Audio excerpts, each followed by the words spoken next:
See You in September, September Morn, September Song.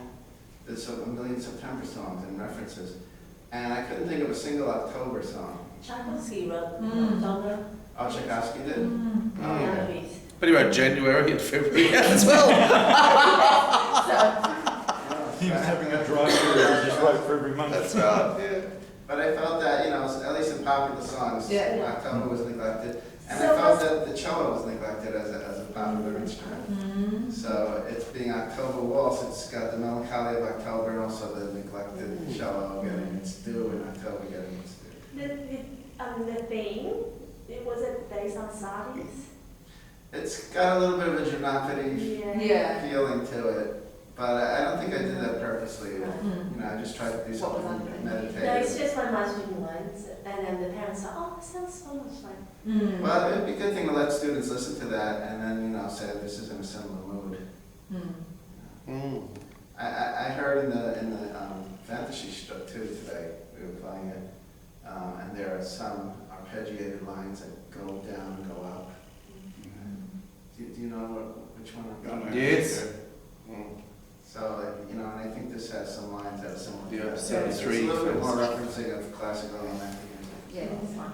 Do you know what? I think it's really refreshing because in the old days they used to just take each other's stuff all the time and rework it, and nobody had an issue with it. But these days everybody's got to be original and creative and all that. And I love the way that you just take things from something and re-badge it and revamp it and give it another thing and put your own stuff on there as well. And I think that's just tremendous. A lot of my motivation from the beginning was that I grew up, as a rock guitar player, and my father, on the other hand, is a tremendous classical music lover, and he knows more about music than almost any musician I've ever met, and he's not a musician, but he loves it. He reads books on it, he goes to concerts, and he's got a tremendous record collection, CDs and everything. So when I got more and more into rock music, I happened to go to sleepaway camp. They sent me to this camp, and little did they know it was just down the road from the Woodstock Festival. So, they sent me into this environment where, these hippies were running around and all this crazy stuff was going on, and, this music was blasting in our camp, turn Joe Cocker up full volume and all this stuff, Jefferson Airplane, whatever it was. And so, I came home that summer and I let my hair grow kind of long, and I was like, Mom and Dad, you gotta hear this amazing music that's going on. And they were like, well, we don't approve of that, And my grandmother, forget about it, she grabbed my hair and said, this is getting cut. And, and so there was like a lot of tension in my family for a while on account of that, which it was common. It's called the generation gap. I don't know if you had it here, but in the U.S. it was very big. And so at a certain point, I felt that I had been manipulated by popular culture.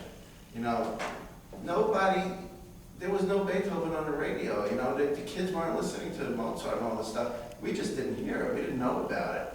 And I kind of felt like, so why do I love this rock music? Because these corporations put it on the radio and they jammed it down our throats and it's all we knew. And so when I started to open up to classical music, my friends thought I had gone nuts. What do you listen to? Are you kidding? You're playing the cello? Come on, man, get with it. And I was like, no, the cello's cool. Don't you understand? This is like a new thing. No. So a lot of my motivation was to try to make the cello rock, to make the cello more acceptable to the kids, my friends, and other people of our generation. And also to look at the classical music and see where they were rocking. And so, whenever I saw something, I think I brought up the other day, one thing that struck me pretty early on was the Brandenburg No. 6.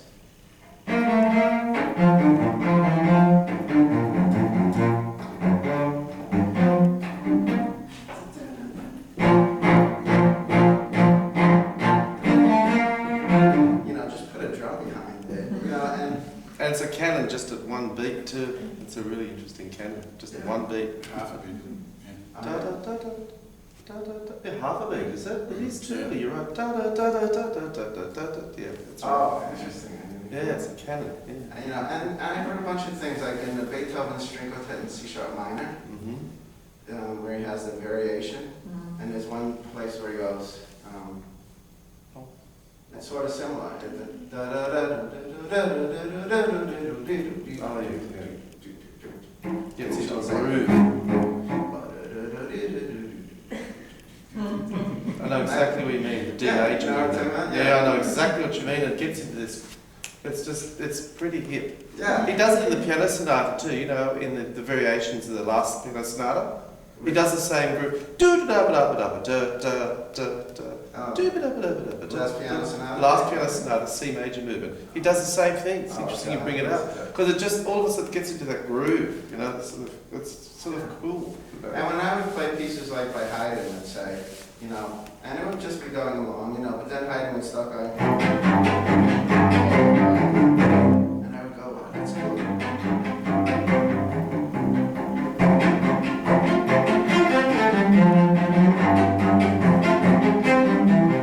And I just would make things up from it, and I would say, you know, so this is something that nobody ever did. They never took, like, you know, this couple of measures of Haydn and make a whole piece out of that. And this couple of measures of Beethoven. I still have a dream, you know, I would like to, at some point, maybe get a string quartet together where we'll start off playing like a Mozart or a Beethoven piece, quartet or something, and just start to improvise on it, you know, but not like crazy improvisation, like kind of within the style.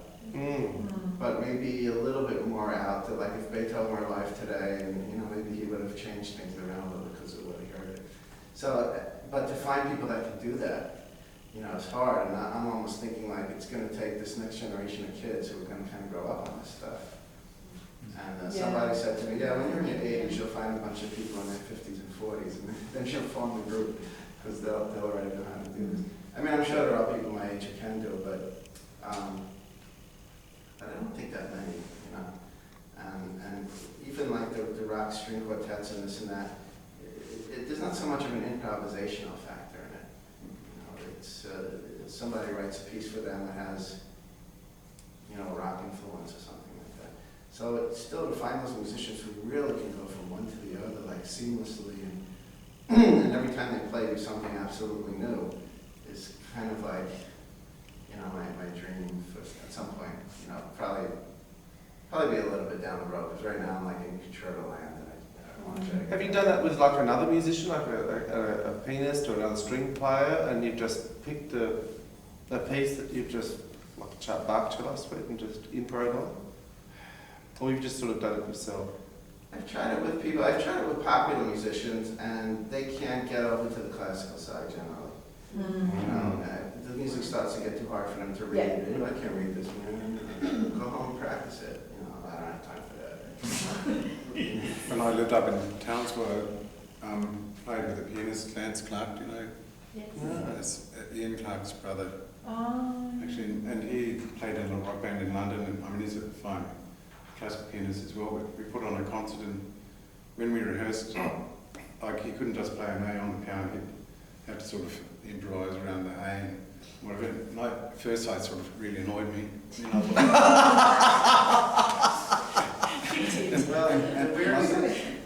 Well, in the end, I go with the flow, and so he'd improvise, so I started. Started to do it, why not? And in the end, we actually did that in the concert. We decided to do an improvisation in the concert. And, For tuning. Well, see, Indians do that, and they tuning. It's like an hour. Sometimes you go to an Indian concert. The first concert I ever went to was 5 hours long, and the first hour was just tuning, just like that, just an A or a D or whatever, and they just improvise on it, and then you get into this like this trance state, and they sort of look at each other, and the tablets start, and then you're off. 1 hour later. It's a different concept, you know. Yeah, it'd be great to be able to do that. And also, but to reference it from classical, so if that Beethoven variation, you know, then start doing your own variations. Sure. Chick Corea does that, isn't it? Chick, is it Chick Corea? Yeah, to some extent, but does he really do like a formal classical piece and then take it out and come back to it, and you know, it's, you know, it's more like stylized jazz kind of stuff, I think. For the most part, I don't think anyone's really quite done this. It's hard to find. They don't understand the style. I think it's like they really have to understand the style, don't they? They just you have to really know classical. classical. And really know how they are. Yeah. And you know, usually most people really met classical musicians really willing to try it. You know, usually, if they're well known already, they have their thing and they want to do their thing, and, you know, they don't want to try something new. They, you know, they got their career going and they're known for whatever. And then if you get to people that are, you know, of a lesser level of playing, then, you know, they probably don't have the background to do it. So it's kind of new. Like, you know, again, I foresee that at some point in the future there'll be maybe lots of people that can do that. You know, I think like Leonard Bernstein was a good example of someone who could do it. George Gershwin, you know, these guys wrote great classical music and great popular music. I mean, Gershwin wrote a lot of the jazz tunes, Gershwin tunes, and yet he wrote Rhapsody in Blue and American in Paris. So Brahms and Joachim in the 19th century, they used to improvise sonatas. yeah. So they'd sit down and say, today we're doing a sonata. So they'd do a whole sonata, extemporised together. And that was just something that just happened. That was quite a normal thing. So it's actually an art We've that's lost it. Yeah. We're all hung up about, we say, it's improvised, and we think it's either got to be like completely nuts, or it's got to be jazz. And there's nothing in between, and we're sort of seduced into thinking that's the only way. It's the only way. So it's really refreshing to know that, you know. But yesterday we were talking about that. One of the things that I've been doing all over the place is telling people, just play a C major scale, and don't repeat a note, don't jump, and don't stop from your quavers or semi-quavers. And so, you know, and you can do all kinds of limitations, but even to ask your average classical musician to just do that, most people find it very hard.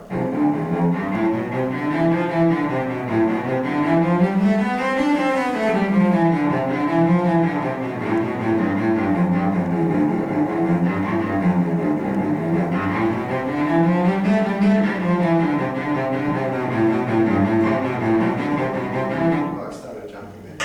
You know, so, you know, but then you could say, okay, so you're allowed to jump, you're allowed to do arpeggios, but even if you're allowed to do anything you want, it's still hard.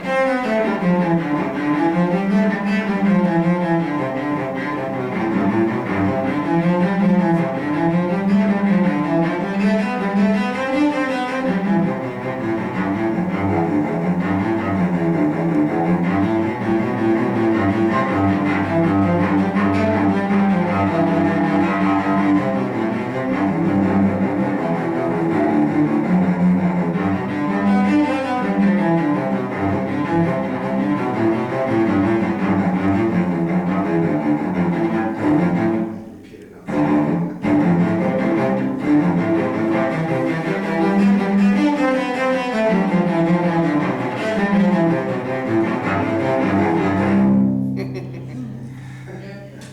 Aaron Minsky probably didn't see. But now, you know, it gets harder when you try to do it in a minor, or try to do it Yeah. in a diminished, or try to do it in a whole tone scale, or maybe like now, Which is a key more remote. Yeah. or you could do 2 keys, or how about, you know, like what I've been practicing lately is just doing this. Come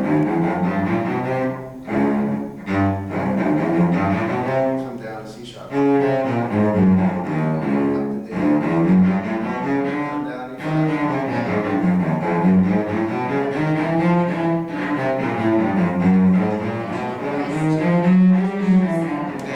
flat. So then a few times. Yeah. Oh, Pictures today. Yeah. So that the bow wasn't in it. Yeah. And it was Stephen telling me you have to exit the building. We're going to have to wrap it up. yeah, great. Thank you so much. Now these are Donna's, aren't they, Christine? Huh? This is the part that Donna's. purchased, yeah. Okay, I that's wouldn't put Donna's. anything. And that's what you've purchased, is it? So there isn't anything left. I would like to buy. I was gonna buy the tutorial, but I think it's. You know, I think that No, I think like Baroque musicians, if you were like